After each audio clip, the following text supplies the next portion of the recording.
Welcome to our Parallel Programming Concepts course. This week we talk about accelerators, and in this lecture we will talk about how to program those accelerators. We've already seen that there's a variety of different accelerators with different properties, and there's one programming model that tries to cover them all. And this is the Open Compute Language, OpenCL, that we are going to discuss in this lecture. But first of all, a small example. Let's say you have the scientist and he wants to multiply two vectors and store the result in C. If you write this code, you would usually express it like the one below. This is a sequential version where you just have a loop iterating over all the elements in both of the input vectors and then multiplying them and storing the result in C. Okay, let's see. He had a GPU, like this cool GPU, and he knows that this is very fast and can do the calculation very fast. And he really wants to do this. What does he have to do in order to get there? Other vendors had the same problem, basically. So Apple wanted to express programs in a way that they could run on CPUs and GPUs, and they didn't want to reprogram all that they've done before again and again. Intel, on the other hand, was a CPU vendor who wanted to get a share from the GPU market. They wanted to produce some Intel cards, as we've seen the MIG card, that could actually do graphics as well.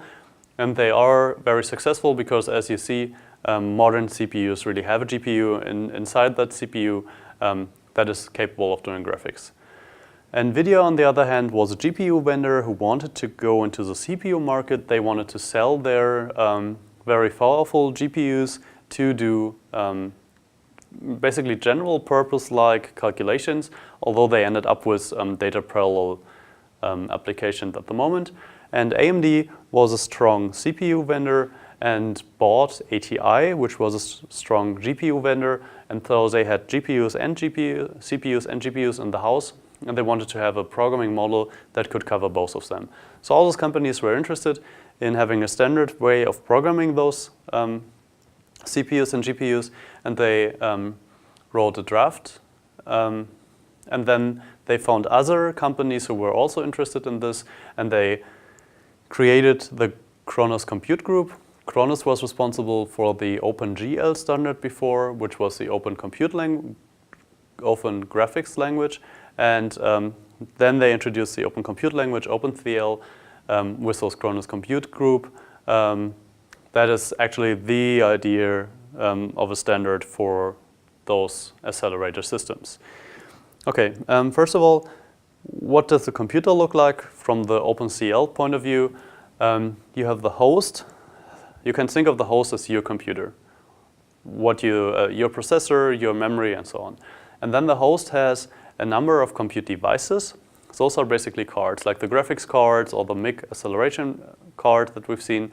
And those cards then have compute units. Compute units are like cores, or more like CPUs. So you have a card and then a CPU on that card, or many CPUs on that card, and each of the CPUs then have a number of processing elements, and the processing elements would then be the cores. And as we've seen with the GPU, we could have multiple GPUs in a computer. Those are the devices. We have seen the streaming multiprocessors, who are like GPU processors, and you could have multiple on those on one device, and then you have processing elements. Those are the scalar processors, and you have a number of processing elements in a compute unit, actually like 60 or so. So this is a fundamental view. And if you run OpenCL on your CPU, then the CPU would also be one compute device. So although the CPU is the host as well, it is also then expressed as one compute device, where you could think of the compute device as a main board and the compute unit then as a processors on your main board, and the processing element then at the cores of those CPUs. Okay, so I prepared a small slide to see both in comparison. We have different platforms level on the CPU. We have the whole system, and the whole system on OpenCL would be a compute device because you have memory and CPUs basically, or GPUs on this device. Then you have the processor, and the processor would be the compute unit, and you have the cores, and the cores would be the processing elements. Okay, and how do you program now in OpenCL? What is the big idea? The big idea is fairly simple. You have traditional loops, as we've seen with our example, on the left-hand side.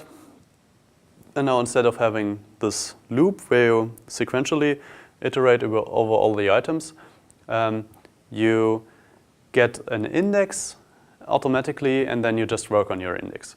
So we just spawn n threads, where n would be the number of times we would go through the loop. Instead, now we have n threads, so a really large amount of threads, and each of the threads just get one index in the loop and then does the work. We see that on the right-hand side. And actually, since we've learned before that tasks are better than threads because then the runtime can do all the mappings for you, we don't create threads, but we create work items, and the work item would be a task then for the data parallel OpenCL. Yeah, and for a large picture, for example, we could have 1,000 times 1,000 threads that run on this, or 1,000 times 1,000 work items that are actually executed by hardware threads then. And we specify them, and then the GPU runs them. And we do this by writing our code. So the code would be the thing on the right-hand side here. This is actually a GPU kernel.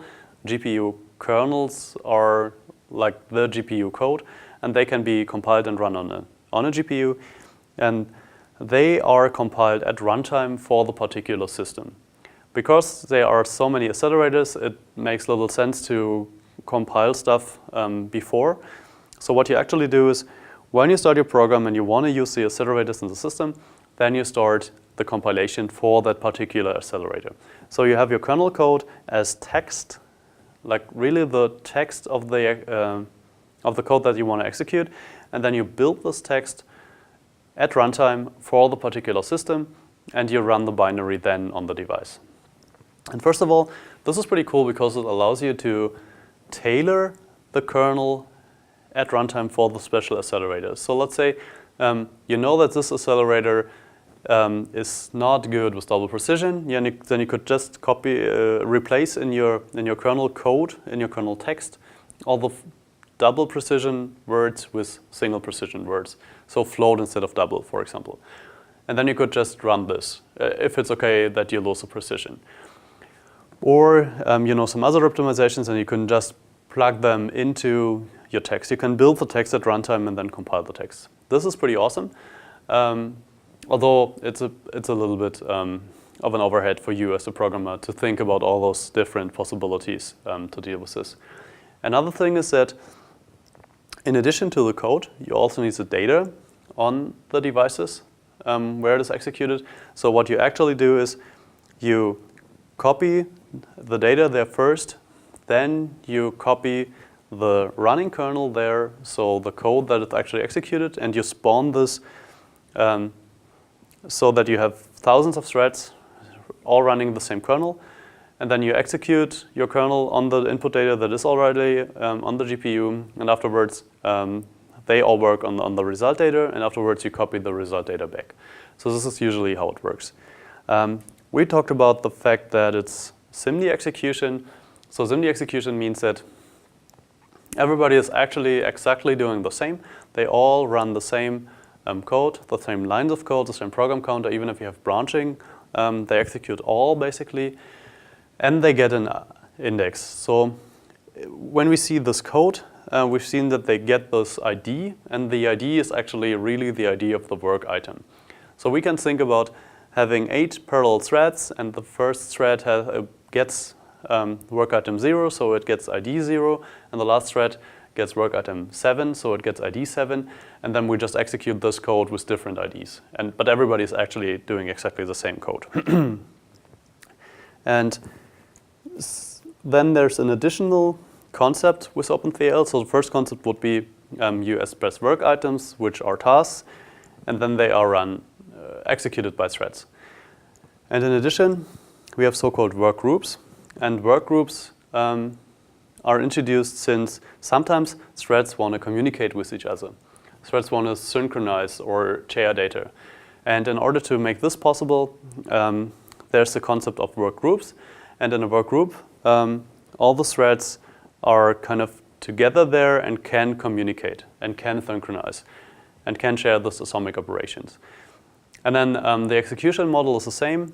Everybody gets its ID, and as we see in workgroup 1, the ID, the global ID, is just counting further. So it starts with 8 and goes to 15.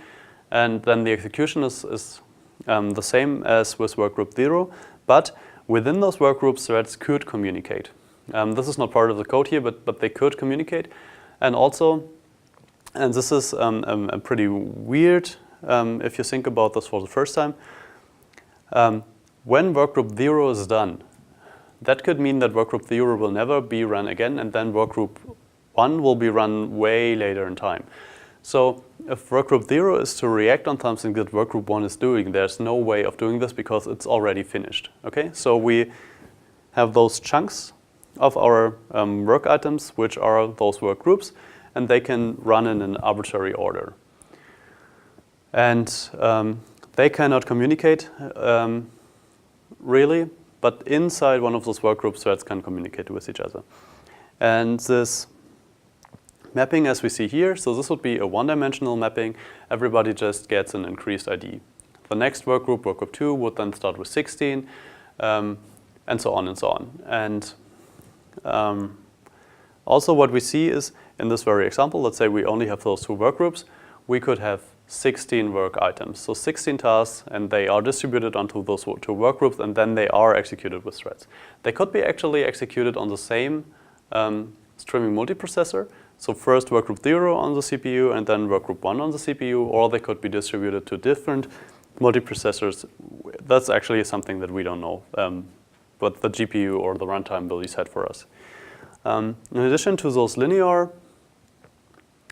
ways of expressing your indexes, there's also a way to do this in multidimensional fashions.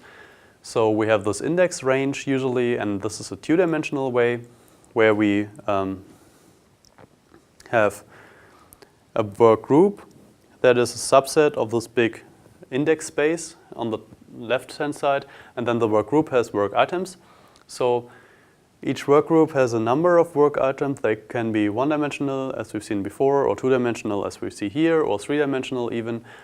And the whole ND range is then the whole number of all work items. So the whole work is expressed in one of those 2-dimensional arrays, for example. Every ID that we've seen before would be in this map. And then we have work groups that are the subsets where threads are executed together so that they can communicate with each other. And you can get your global ID in the whole thing, or you can also get your local ID in your work group. And this way you can still have branching, because as we see in this picture, workgroup 0 is executed together, workgroup 1 is executed together. That actually means that branching is okay for the different workgroups. So if you're in workgroup 0, you go, let's say, the left-hand part of the branch, and in workgroup 1 you go the right-hand part of the branch, and then you don't have this effect that you need to execute both branches, because in each of the workgroup everybody is basically doing the same. So this would be one thing where this workgroup ID could help you, where workgroup 1, for example, would execute the left part of the branch, and workgroup 0 would do the right part of the branch. Or all the odd parts, odd workgroups would do the left side always, and all the even workgroups would do the right part always. So from the execution level perspective, we have a process on the CPU, and we have this index range here where we have an index for each work item in our, or each task in our set of tasks, and the ND range is really the whole set. Then we have, in addition, this work group idea where we collect threads together that are doing, wanting to communicate. This is actually true for all the threads on the CPU, because all the threads can communicate with each other or tasks, and we have those work items that execute a kernel, and everybody is basically doing the same, and those work items can then communicate with each other when they are in the same work group. Okay, and then there's one additional thing that's very different in this programming model, and this is memory. We have already seen that we have this host, and the host actually has memory that has to be copied to the GPU first. So the host memory is not really in this picture because it doesn't belong to the GPU device, but we also have the host memory, and from the host memory we can copy into the global memory or into the constant memory. And the global memory is like the random access memory or the like system memory of the GPU. So on the GPU card, we have a part where we really have its own memory. And we copy stuff from the host to this very memory, and then all the workgroups are working on this global memory. And this memory is very slow as compared to caches, for example, and we already heard that GPUs do not really have caches, but what they have is a number of registers. So instead of just having this big memory or your variables on this big memory, you can also have them in the registers. And the registers in OpenCL are called private memory. And there's one little catch here, because private memory is actually the memory that belongs to one of the work items. And this can be in a register. If it's a variable, it's usually in a register, but it could also be just mapped on the global memory. Then each work item would just have a part of the global memory that it works with. And one example for this would be arrays. If you have an array, then usually arrays are big, and so they put the arrays into the global memory, and then they have just a pointer in the register showing onto that array. So if it's in a private memory, you don't really know if it's very fast because it's just a variable, or if it's put into the global memory because the registers are already eaten up. If the threads need too many registers, then they even put the variables in the global memory instead. And then there's something in between that we see here, and this is the local memory. And the local memory is like a cache memory that you can manage yourself. So somewhere between the very fast registers and the very slow global memory, you have a local memory that you can work with yourself. It's like a cache, but you can deal with it yourself. And what you're usually doing is in your workgroup, threads are copying stuff from the global memory into the into the local memory, because that memory is way faster. Then they work on the local memory, and afterwards they write stuff back into the global memory. And the local memory is also the reason why sharing is only possible between work items in one work group, because they only share the local memory. They don't share the local memory with other work groups, as we see in the picture. And there's one additional thing, and this is constant memory, and constant memory would be like cache again, where you make sure that everything is cached for everybody, but this is read-only memory. You can write it from the CPU, but on the GPU you can just read it. And the reason for this is that if it's read-only, you can copy it all over the place. So everybody just gets a copy of it, and that copy is cached, and then they work with this copy. Okay, so the main memory would be the global memory here, or the constant memory, where the constant memory is like cached memory, and global memory is not cached in the old cards. With new cards, it's a little bit cached, but you never know really what it does. But this is also true with the CPU main memory, right? So it's fast. If it's cached, it's slow. If it's not cached, like main memory. In addition to it, you have the local memory, which is a cache that you can handle yourself. So if you want to make sure that you can access this data very fast, you can put it either in the constant memory, so that you have a copy, but then you cannot work with it, or you can copy it in the local memory, and then you can even write to it. And then there's the registers that are called private memory in OpenCL. And the registers that are in threads on the CPU are basically all the same, because these are like stores in the CPU, and they are super fast. And here again, we have one of those pictures, descriptions of all the different memory types. Constant memory is read-only, it's cached, so it's fast. Local memory, it's shared between the work items of a work group. It's very fast, but you have to manage it yourself. Private memory is for each work item. It's a local variables, and it may be mapped onto the global memory But the idea here is that it's actually put into the registers and it's fast as well.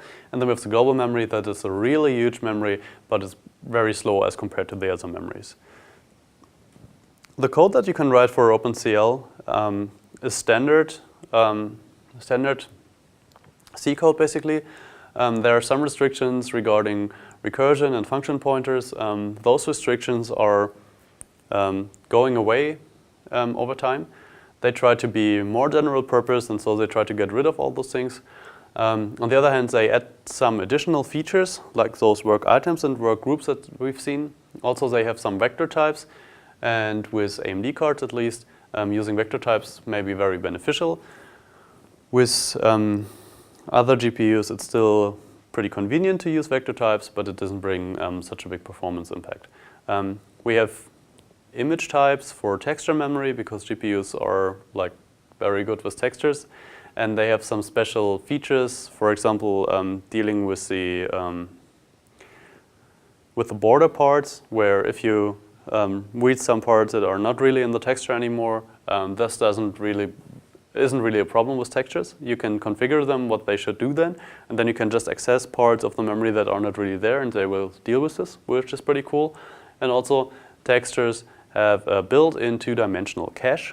So if you access one part of the texture, the elements around will be cached as well, which is also a pretty cool feature. They have special synchronization features that work only between work items in the same work group, and so on and so on. And also there are some specialized math routines in order to get really fast calculations, for example, of sinus and cosinus and some special functions that are used on GPUs only. We will see this in the optimization part of this lecture. Okay, but let's go back to our example. We had this small example, and we got rid of the loop and instead executed it a multitude of times, and we worked with our ID on it. And this is the kernel. The kernel is pretty small, and it actually looks like the one that we had before, right?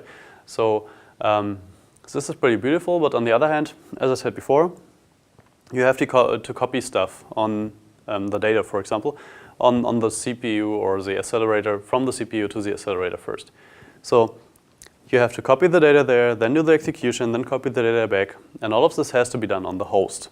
So this is the GPU code, but this is the host code. Okay? So you have to define the platform first and the way you want to communicate with your accelerator. Then you define the memory objects where you store your data. You create the program, as we learned before. You build your kernel at runtime. You create the kernel. You put the parameters onto the kernel. Then you execute the kernel actually on the GPU using the memory that you defined before. And then you read the results back to the host. And this is a standard overhead for an OpenCL program.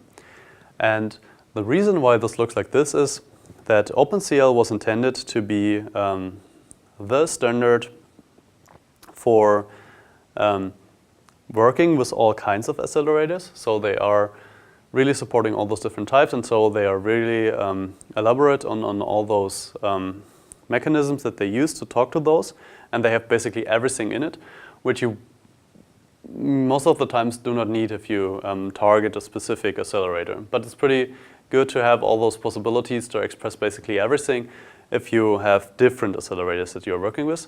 And also, since it's always the same overhead and always the same things to do, you can get rid of this and express this in a library that you're using in order to access OpenCL and access the accelerator. And the fundamental idea here was that this way you could access all accelerators, and you could build then more convenient languages to use those accelerators.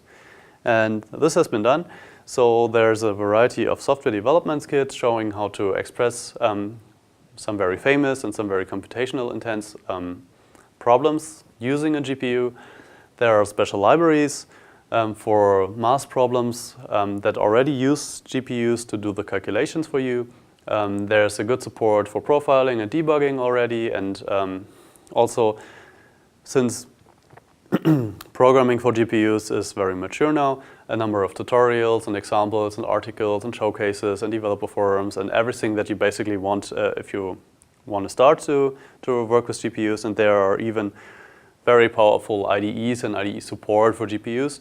So Nsight, for example, it works with Eclipse and it works with Visual Studio, and it has good visualizations that allow you to find the bottlenecks of your application if it runs on a GPU in order to get it even faster. And actually, in order to get it faster, there's a number of ways that you could approach this, what you could do in order to get a good speed up for your GPU, and we will look at this in the next lecture.